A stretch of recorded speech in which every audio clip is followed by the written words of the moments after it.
Et donc, si on va faire ses courses, on a besoin de quoi, Raphaël, aujourd'hui? On a besoin de lunettes, il paraît. Ouais, de lunettes couplées à un GPS et un smartphone. Alors, ça peut paraître de la science-fiction. Non, pas du tout. Dit comme ça, pas du tout. Non. Rappelez-vous que Jules Verne a fait rire beaucoup de monde quand il parlait du voyage sur la Lune. Donc oui. là, on est en 2014 et c'est quelque chose qui pourrait sortir cette année, voire dans les 3 ans maximum à venir. En tout cas, c'est le projet de la société qui développe ce système. C'est la société Digitas qui est à l'origine de ce produit. C'est une grosse boîte internationale et c'est la branche française qui développe donc ces fameuses lunettes. La branche de lunettes. Oui, la branche de lunettes, très jolie, pour optimiser ses courses en collaboration avec Intermarché, les fameux mousquetaires. Et comme Intermarché, il y en a aussi en Belgique, ça pourrait très bien arriver chez nous dans les mois, voire peut-être les petites années qui viennent.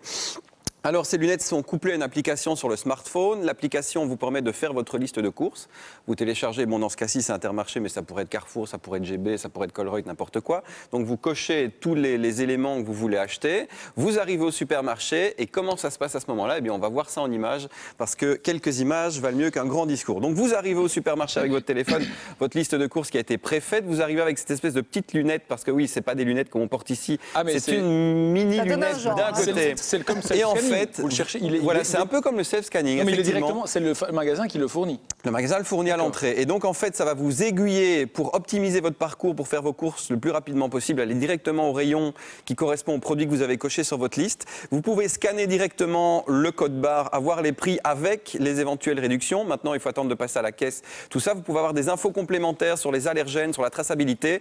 Vous terminez les courses, vous validez d'un hochement de tête. C'est parti, vous payez directement avec votre téléphone portable. Donc, dans quelques mois, si une jolie fille au supermarché vous fait comme ça, c'est pas qu'elle est d'accord, c'est qu'elle paye en fait. Donc, donc voilà. Moi, je trouve ça pas mal comme innovation et c'est vraiment pas de la science-fiction puisque je vous dis, il y a un test à grande échelle qui est fait actuellement en France par donc la fameuse société Digitas, mais voilà, ils aimeraient que ce soit commercialisé cette année, voire au plus tard dans les 3 ans qui viennent.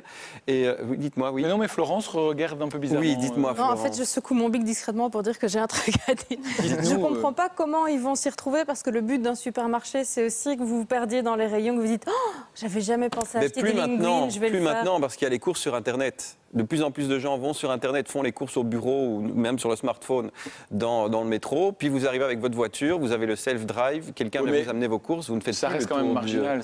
Mais ici, c'est vraiment pour optimiser. En tout cas, il faut savoir qu'ils se sont basés aussi sur une étude et des constatations. Il faut savoir qu'actuellement, il y a 40% des possesseurs de smartphones, donc de téléphones intelligents, qui font leurs courses avec leur téléphone. Et 38% de ces 40% l'utilisent dans le supermarché. C'est une étude de Médiamétrie Net Ranking qui a été faite en 2013. Donc il y a ça se passe en France. 40% des utilisateurs de smartphones font leurs courses des gens qui font leurs courses avec leur smartphone et 38% sont à l'intérieur du magasin. Ce qui est encore plus fou, c'est que d'après leur étude, 18% avouent être déjà sortis sans achat après avoir consulté les prix des concurrents sur le smartphone directement dans le magasin. Ça, c'est ce monde parallèle est intéressant. Ouais, non, c'est ça. Et les consommateurs utilisent le smartphone dans des boutiques de vêtements. Il n'y a pas que les supermarchés qui sont visés. Et c'est un phénomène qui a pris une telle ampleur qu'on l'a nommé maintenant le showrooming. Et aux États-Unis, ils considèrent que le showrooming, donc c'est vraiment un problème qui est très sérieux pour les magasins.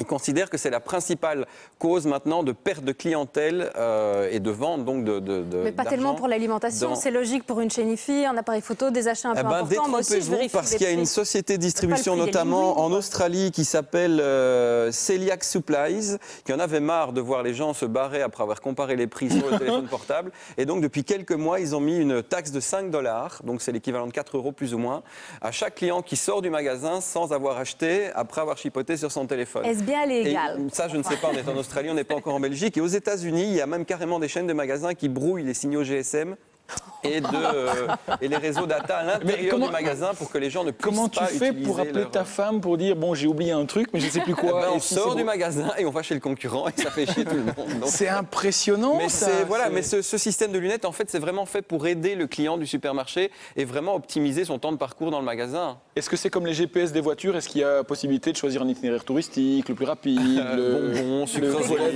comme ça. Donc ça arrive bientôt. Hein. C'est pas.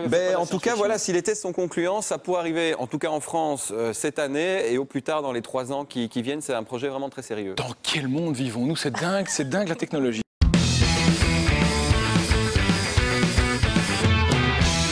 Troisième et dernière partie, on n'est pas des pigeons.